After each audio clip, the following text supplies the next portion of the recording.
महिला मिलिब 3 लाख टंका। प्रत्येक महिला मिलिब 3 लाख टंका।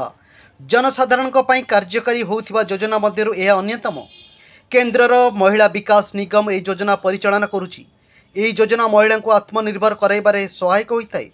तेबे किबोली यह योजनार लाभ पाई परिबे जानतु। विशेषकर महिला व्यवसायी को यह योजना रे सुविधा प्रदान करा जाउछि। एभली योजना माध्यम सहरांचल उपकंठ बा ग्रामांचल व्यवसाय रे मनोनिवेश करिथिबा महिला को सहायता प्रदान करा जाउछि। एहा द्वारा सेमानक पारिवारिक आय वृद्धि पाइबा सह सेमानक जीवनशैलीर विकास होई परिबो।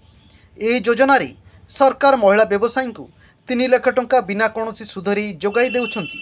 ग्रामांचल महिला चाषी माने मध्य एही योजना रे शामिल होई परिबे। नियम अनुसार एही ऋण मध्य से करि परिबे। एही योजना रे महिला को केवल ऋण जोगाई दिया जाउ नाही, बरं एही योजना रे कोनोसी निर्दिष्ट व्यवसाय करिबा को चाहुथिबा महिला को तालीम मध्य प्रदान करा जाउछि। एथिपाई आवेदनकारी को कोनोसी बंधक रखिबाकू पड़िबो नाही।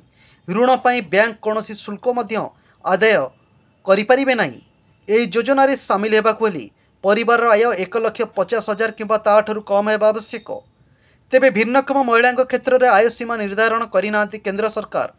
सेही बेले आवेदनकारी बयस 18 रु 55 वर्ष बयस मध्य होइथिबा आवश्यक। एही योजनार नाम हेउछि उद्योगिनी योजना, जहाँ केवल महिला उद्दिष्ट। एही योजना रे शामिल हेबाकू केतेक निर्दिष्ट दस्तावेजर आवश्यकता रही। जड़े आवेदनकारी पाखरे पासपोर्ट साइज फोटो, जन्म प्रमाणपत्र, ठिकाना प्रमाणपत्र, राशन कार्ड, बीपीएल कार्ड, जाति प्रमाणपत्र, पासबुक आदिर आवश्यकता रही।